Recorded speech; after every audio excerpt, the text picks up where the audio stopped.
This week on Life and Faith. I saw one of them look at us and smile.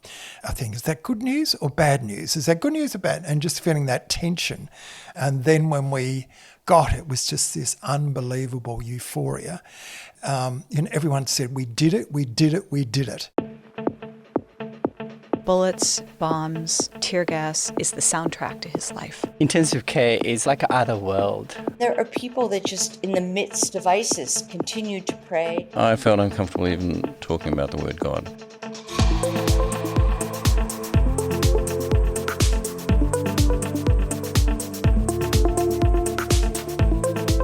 The Paris Olympics has just finished, the best ever for Australia in terms of medal tally. Perhaps you have the end of Olympics blues, but don't fret. The Paralympics is coming in a couple of weeks and is set to be another carnival of incredible achievement and drama. And all this sport has brought back memories among the team here at CPX, at least those of us who are old enough to remember it, of the Sydney Games back in 2000. So we thought we'd bring you an episode we did 4 years ago in 2020 to mark the 20th anniversary of those games. In it, we speak to Bruce Baird, the Olympics Minister at the time, sport reporter for The Age, Greg Baum, and 7-time Paralympian Liesl Tesch. We hope you enjoy it. Welcome to Life and Faith from CPX. I'm Simon Smart, and with me in the studio is Mark Stevens, who works with us at CPX. Good to see you, Mark. It's good to be here. Yeah, great. Well, that's 20 years since the Sydney Olympic Games of 2000. It's the anniversary of that sort of epic moment for our city. And there's been a lot of reminiscing going on lately. Can you believe it's 20 years, Mark? Well, I can believe it's 20 years, but it just constantly reminds me of how old I am. I remember when I was in higher ed that I was teaching a generation of students that couldn't remember this event. Yeah, I know it is a bit frightening, isn't it? Now, I, Mark, have vivid memories of that. What I thought was a magical couple of weeks. The world had come to our city, and despite some, I don't know if you remember this, but some morbid predictions that the whole thing was going to be a disaster. You know, Sydney sparkled in perfect spring sunshine. The huge range of events, and there's an awful lot, obviously, in an Olympics, both the direct events as well as sort of surrounding things. They all sort of seemed to go off smoothly, and a true miracle in Sydney. Even the traffic flowed. Yes, even the traffic, even public transport worked. I can still remember, it's the most vivid memory I have is that this was the first time in my life I felt like the trains are running on time and they're all going to the right place. It was a wonderful, wonderful time. It sort of made you realise what it would be like or imagine what it could be like if it was always like that. But it was brilliant, wasn't it? Now, there were some cynics at the time. We sometimes forget how much talk there was beforehand of it not working out. Maybe it would all be a disaster. Now, Mark, from conversations we've had, I think you were a bit of a skeptic at first, weren't you? Well, I'm a sport tragic, Simon, but I was skeptical about the fact that the tickets to the events would be worth anything. So it was a lottery, if you remember, to be able to get to the big events. And I didn't put my hand up for the lottery because I just assumed that once the big tickets were gone, once the 100 metres final, once the 400 metres freestyle was gone, nothing else would be worth going to. And so I basically thought, I'll watch this on TV. Were you confident from the start that it would go well, Simon? Well, I was a bit worried because there was a lot of talk, but no, I was a true believer from the beginning. So I was in for whatever I could get my hands on. Now, Mark, what did you get to in the end? Well, I finally got convinced, Simon. I finally got convinced. It was 2 weeks, and so I think it was in the second week, a friend finally convinced me, you must go to some Olympic events. You just have to go to Olympic events. It doesn't matter. Experience it. One Olympic event, you must get there. And so I went and saw European handball, a sport I've not been particularly proficient in nor watched ever before, and I think I went and watched some minor league European nations peg the ball at one another's goals. It was fabulous. Yes, well, you might have seen me there if you'd look carefully, because look, I went to everything I could. I went to the triathlon, the hockey, athletics, basketball, and, as you mentioned, European handball. And I loved every minute, and at the end, I honestly had post-Olympic blues. I can imagine. And look, like you, I'm sort of into all sports, but even I hadn't anticipated how in that couple of weeks, how engrossed I would get into things like archery or trap shooting or badminton. It was on for me. But I did get to, I was in the lottery, I got tickets to the 100-metre final. at the athletics. So this was like that's the blue, they talk about that being the blue ribbon event of the games. So my wife and I went, but we were, I don't know if you remember, but in those days, even the Sydney Stadium, which is huge, had these extension pieces that went sort of way up into the vast distance Yes. that you could sit in. And we were at the very back of that. Like I was a couple of rows from the back of that. The joke was we were so high that the people who would parachute into the stadium would pull the ripcord after they passed our seats. Did you receive medical oxygen up there, Simon? Well, we nearly needed it. We were so high, Mark, that the athletes were like tiny ants, and you'd see them start running and they'd be a third of the way down the track before you'd hear the gun go off. The starter's gun. So, give you a bit of a feel for that. But it didn't matter. We were in the stadium. It was a festival of fun and celebration, and it was so good to be there. So look, today on Life and Faith, we're talking the Sydney Olympics. We have an athlete, a journo, and a politician who was key in Sydney getting the games in the first place, which is a whole story in itself. So first up, Bruce Baird, who was New South Wales Government Olympics Minister for the bid to win the Games. Now, Bruce has been out celebrating the anniversary of the Games this week, and he was kind enough to reminisce with me about those magical days 2 decades ago now. I was the Minister for the Olympics from 1989 until we won in 93. And the first part was chairing a committee as to whether we should bid for the Games. Could we afford it? Where should we have it? Who should run it, etc. So that took several months, and we had some high-powered business people that were all appointed by Nick Griner. And then when we did that, we made a recommendation to the Cabinet. We had to also get the support of the federal government, the Aboriginal community and the media before we decided to go ahead. Now, when we think about the bid itself, it only got over the line by 2 votes. It was a sort of a long odds to win. I think Beijing was the favourite. That must have been an incredible campaign to get that. Well, that's right, because it was seen that there were certain inducements offered by some of the bidders of the Olympics, without going into the details. Mm-hmm. And so we knew we had to overcome that. And we concentrated on the people who were the keenest on sport, who were really concerned about the athletes and their welfare and how all that would go. But it was close. And we kept on losing votes in the last week, particularly in the Middle East, Africa area. We were losing votes. We had suspicions as to why, but regardless of that, there were people that we got on board we didn't expect to, but it really was not until Manchester went out and we basically got most of their preferences. Yeah. So that was significant as well.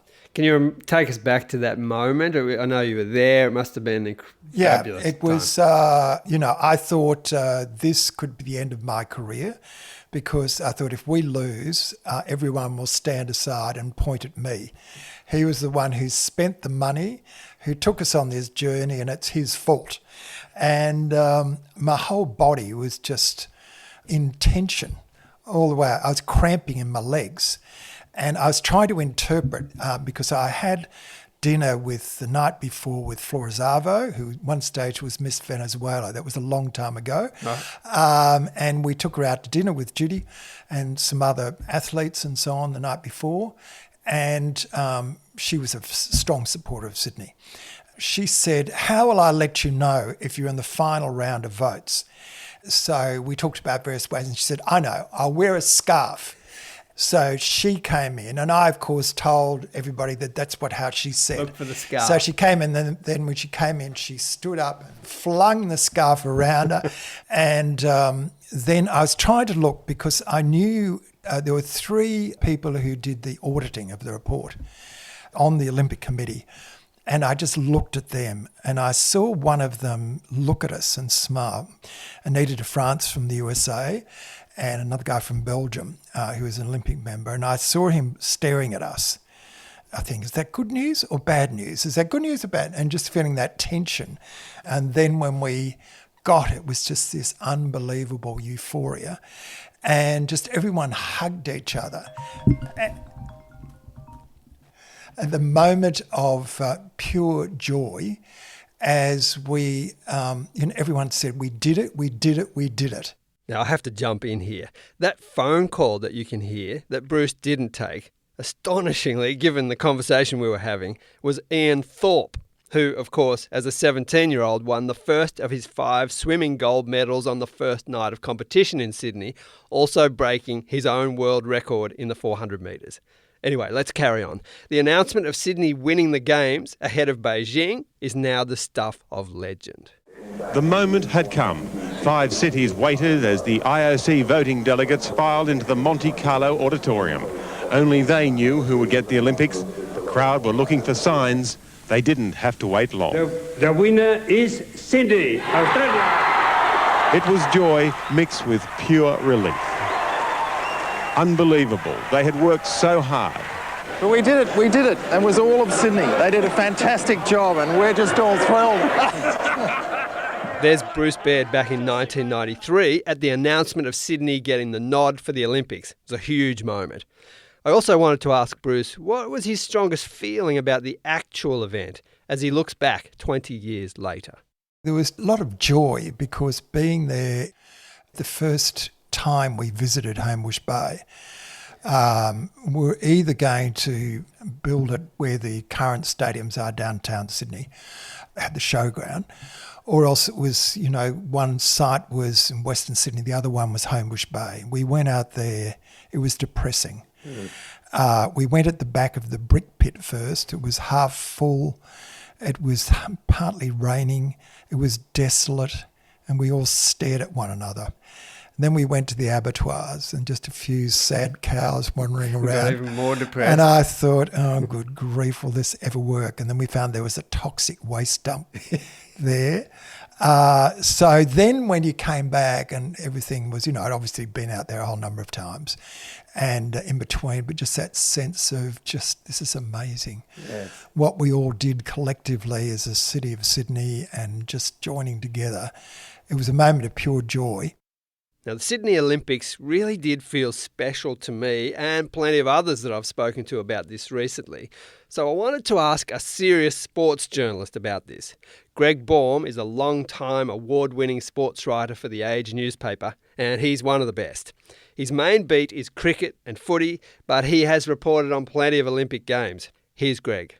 Sydney was actually the first I went to, but I've been to every Games from Sydney onwards, and right now I should be in Tokyo. Yes, what a shame. Well, I hope you get there next year. Now, your experience of Sydney I'm really interested in because I think you confessed to me that you were a bit of a cynic beforehand.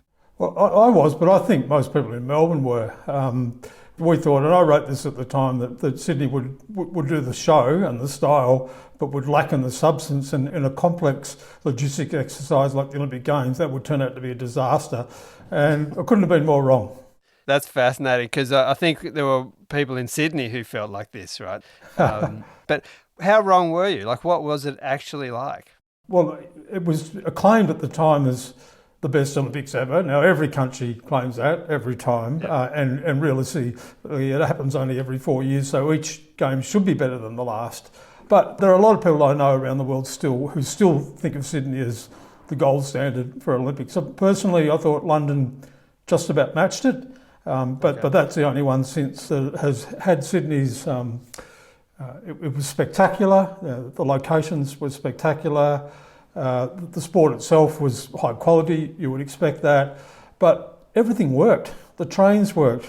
People were happy, and Sydney. I think if they didn't start the cult of the cheery volunteer, they certainly took it to a new level, and that has been the watermark for Olympics ever since then. These thousands of people who all they got for it was a uniform, a T-shirt and a pair of shorts. And one in particular sticks in my mind because I was staying at Darling Harbour and catching the train from Central every day to Olympic Park. And there are 2 or 3 of these volunteers standing at the ends of the platforms at central stations, and they were there just to make sure people getting on and off the trains knew where they were going. And I thought, this is as close as they're going to get to the Olympics. They might get a couple of tickets to the European handball at the end to thank them. And so it struck me as the most thankless task really, and yet they did not miss a beat for the whole 2 weeks. They smiled at everyone, they had something happy to say the whole time, and people responded to that. So that became my little microcosm of what worked about the Sydney Olympics. It felt special to me. Did you feel a similar thing? Well, the Olympics do anyway. I've become sceptical, if not cynical, over the years about the redemptive power of sport, because I've seen the lows as well as the highs. But I do believe that there is such a thing as the Olympic spirit. In ancient times, they declared a truce at the time of the Olympics. All the wars stopped and everyone travelled to wherever they needed to go to get to the Olympic Games. And there's a little element of that about the modern Olympics, where for that 2 weeks, everyone goes to a different level. And Sydney had that in spades. It felt to me, having just been, it's the only time I've ever been to any sort of Olympics, just really something special, and it kind of illuminated a potential for us as human beings in the way we interact. Yeah, absolutely. The first day of the Olympics, I covered the triathlon, which was then a newish Olympic event, and that was through the streets of Sydney and out to Macquarie's Chair and all around the little harbour there. And that's where it first struck me. It was a beautiful day, and there was an Australian girl, God forgive me, I can't think of her name now, but she was favourite for the event. There were people from all nations lining the streets and through the parks. And I remember a little gang of Australian supporters giving it the Aussie, Aussie, Aussie, which I don't particularly care for, but you can forgive it at that time. And from across the street, a little gang of Japanese supporters, I think they were, responding, oi, oi, oi. I thought, oh, that's a bit different. And in the end, the Australian girl didn't win. She was pipped by an Austrian, I think. But at that moment, everyone seemed to realise that doesn't matter. She competed, and we saw a great event, and it was a great event. And so let's be happy about that. Yeah. Do you have some standout memories from Sydney in 2000? Well, I have the one that everyone has, but without sounding too pumped up about it, I was sitting level with the finishing line, probably about 20 yards away from the finishing line that night. And the Cathy Freeman night, of course, we're talking about, which is burned in the memory for her race and for what it signified and for the way she conducted herself. But there are a lot of other great events that night, and people tend to forget about this. The women's pole vault was on the same night, where Tatiana Grigorieva won a medal. There was a spectacular men's long jump that night. There were 5 and 10,000 metre races, I think, on the track that also produced spectacular results. And so I was just transfixed by it. And I still think that one night in Sydney surpasses all others in terms of a single day of sport in my, as you say, now quite long experience of covering sport. Yeah. And Greg, what is it that you think events like this, at their best, give us as human beings? Well, for Australians, perhaps a chance to look outwards, look at the rest of the world and understand the bigger picture, to feel a little bit special as well, as to have the chance to host the world at that time and make a pretty good fist of it, I think. And I guess in the theme of what we've talked about, a sort of transcendental opportunity to sit above the normal run of life and feel that maybe there is, in the end, there is something unifying in human nature as well as plenty that's divisive. That's sports writer Greg Baum from The Age in Melbourne. Bruce Baird also thought there was something special about those 2 weeks in Sydney 20 years ago. I think Cathy Freeman's run was just amazing. Yes. And, I just saw the video the other night of it all and just brought it all home, and just how amazing it was. Yeah. I think all the volunteers and how excited they were, and just that sense of support in the city was overwhelming. And if, bipartisan, everyone together, rich, poor, and no matter, you could sit outside and watch it on the big screens, you could have a hot dog or a pie. We're all in it together, so, that's something that may take a long while to repeat. I think innately there's good and bad in all of us, and I think it brought out the best. The best in terms of being concerned with your fellow man, the best in terms of coming together in a country to cheer, But, you know, if we won or lost, it'd be exciting if we got a gold medal. But we also, Eric the Eel, we cheered for. And the Paralympics came to a new level. Yes. You know, and I heard the most emotional speech yesterday was not from the former premiers or the organisers or so on. It's one of the Paralympians and said, this changed my life, the way that people with disability were regarded and the way that we were able to compete and encouraged and cheered. It was amazing.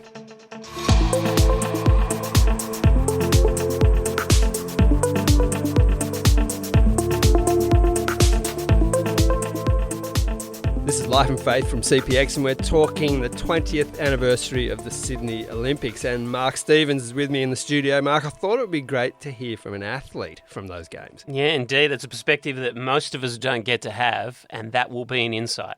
Yeah, well, Liesl Tesch is a Paralympian who has been, get this, to 7 Olympic Games. Now, Sydney was her 3rd Olympics in wheelchair basketball, where she gained a silver medal.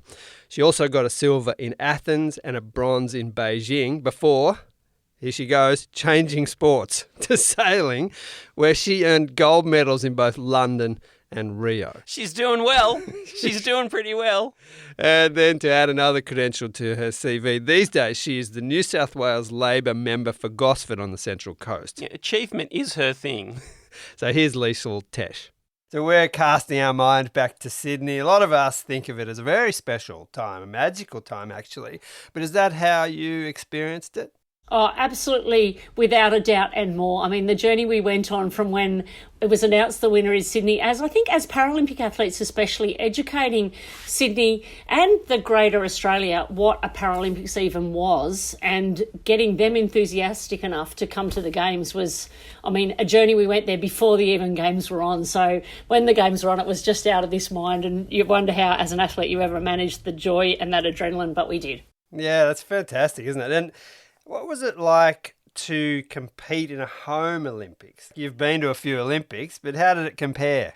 I think the privilege of being alive to compete in a home Games is something that it's just such an amazing thing to be in front of your families and friends, like to go into the home stadium, like into the opening ceremony and have no clue where they are, but still be looking for them the whole time. But then also, the busloads of kids from the school that I taught at who came down and had signs that said, "Go Liesl, go Aussie Women's Wheelchair Basketball Team." And I actually knew them and they filled the stadiums. And that, it wasn't just my school, it was just so many people that we had letters writing to and who came on the journey with us to make that game so incredibly special.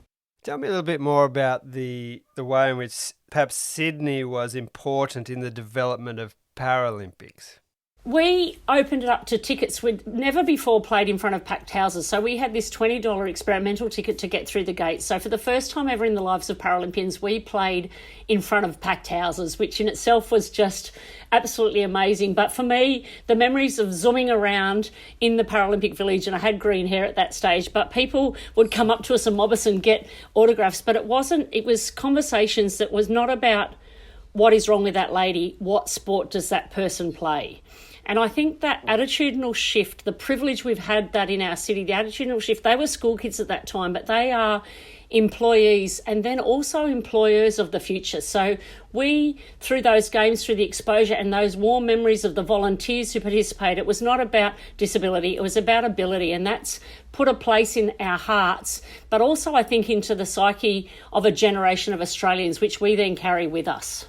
Can you talk about the kind of the spirit of that Games in particular? Because, perhaps that's true. I remember talking to Greg Baum. He said, it's true of all Olympics, but, something felt special about it. And I wonder if you can comment on that, the sort of the spirit of the experience that you saw as well as experienced yourself. I just think the amazing opening and closing ceremony with all those fantastic Aussie artists that showcased us to the world in an incredible way. But to me, as soon as you say the spirit of the Games, that it makes me cry. The volunteers' uniform, that was the spirit of Sydney. We all know what colour it was. We all know we knew someone was a volunteer, but the warmth with which they embraced the Games and welcomed people from around the world and us as athletes and our families and friends in to watch the Games, I think is symbolic of the friendliness that was Sydney for that 2 weeks. And I think the city really people tell us about the time they had in Sydney, and people got tickets to come watch Sydney, and the city stopped, and we were a friendly, beautiful, open and warm, heartfelt, and also an accessible city. So I think that, I don't know, how do you sum that? It is the spirit that was Sydney 2000. It feels like sometimes in these moments you get a glimpse at least of what humanity can be at its best.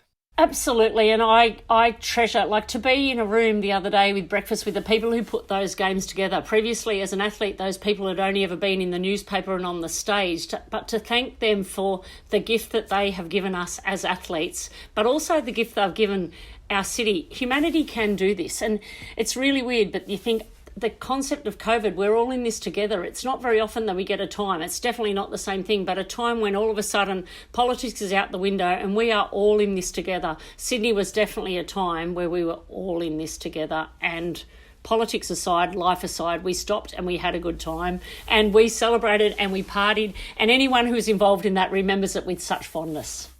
What role does sport play in that? I mean, you've played all sorts of sports all your whole life. You must have a view on what sport can contribute in this really positive way. Absolutely. And I think sport, I'm so lucky. We are so lucky as Australian athletes that we live in this absolutely sport passionate nation. And it's weird, like, as people with disabilities especially, that was I think a Paralympics where we had a very young Kurt Fearnley and a very, very, very young Dylan Alcott. But that put some impressions in their minds as well of what was possible. So I think prior to the Paralympics being in Sydney, we'd never seen anyone with a disability in mainstream media, like in the spotlight, and over again repeating it. That name, Louise Savage, who lit the torch for the Paralympics, she became a household name. We were watching Louise Savage at the Olympics and then at the Paralympics. So just by putting people with disabilities into people's lounge rooms and normalising it, I think sport has the power to bring people together, but also to change people's attitudes with whatever message you're taking out there with athletes.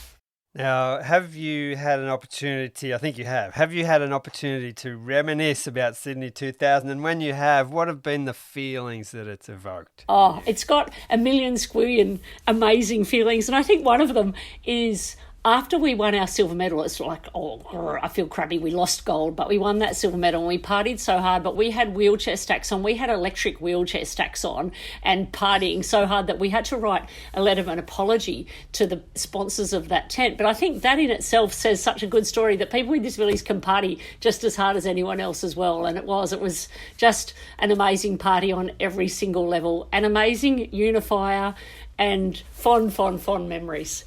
Is there any sadness as you reflect back on this? I can't believe it's 20 years. Can't believe it's 20 years, and I'm definitely not 20 years older. And those good memories we have are so clear. There's definitely no sadness. I think there's excitement when I hear that maybe 2032 is a possibility as a bid further down the track. I'll be ancient, but I'll be buying some tickets and cheering as loud as I can. Well, that's 7-time Paralympian Liesl Tesch. Now, what do you think, Mark? You and I are hardly Olympics veterans, but I wonder, what do you make of human beings and their desire to commune, to gather and to celebrate? Does it tell us something about ourselves that's worth reflecting on? Yeah, I think it does. I think it talks about those breakthrough moments that we have. And actually, I have a bit of a story here, Simon. One of the times that I visited London, I was staying with some friends and I was staying for free, except they made me pay one piece of rent for the entire week. And that was I had to join them at a Take That concert. Now, let's get it on the record and in the public square that I am no fan of Take That, a boy band from the 1990s onwards. You don't need to be embarrassed about this. No, and I went to the Take That concert and I knew one song and thought I was going to have the most awful night. It was going to be the price of admission to free accommodation. I went. This band had sold out 8 times at Wembley that week in London. That's 640,000 tickets, Simon. I went and joined a crowd of 80,000 people. And it was one of the funnest nights of my life because being part of a group of people who are focused on one object and celebrating the joys of music and of life, there's just something infectious about it, and I still hate their music. And so there's something quite remarkable about these moments where we actually sit there and go, you know what, I can focus together on Cathy Freeman's Run. I still remember that night in Darling Harbour, as others have talked about in this episode. I still remember that night and the joy of being able to forget our petty differences and to be able to celebrate together, at least for a moment. And I think there is something powerful in that moment. Yeah, I find this really fascinating. And you would go to another Take That concert, right? So long as the crowd is there. Yeah, right. Not in a socially distanced stage. That's the experience. Well, look, it's interesting to me that Greg Baum and Bruce Baird and Liesl Tesch all felt that there's something real that you could call, the spirit of these kinds of events. The sense that they tap into something intangible that's still an important part of the human condition. Well, let's finish with Bruce Baird. I think there is a spirit. It was a spirit of goodwill. And I heard Kathy Freeman talking about that last night, but I sensed it. It was a special God moment in a way. What does it tell us about who we are as human beings, this desire to commune with each other and celebrate big events like this? I think it shows that there's a special spiritual quality to lift us higher, to celebrate others, to rejoice together, to join with each other, success and failure equally. In many ways, it's the triumph of the human spirit, but I think emboldened by the divine spirit as well.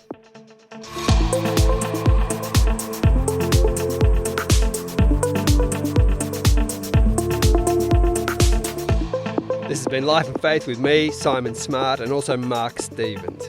A big thank you today to former Olympics Minister Bruce Baird, sportswriter for The Age Greg Baum, and 7-time Paralympian Liesl Tesch. And thanks to our producer this week, Alan Douthwaite. Next week on Life and Faith, we celebrate our 500th episode.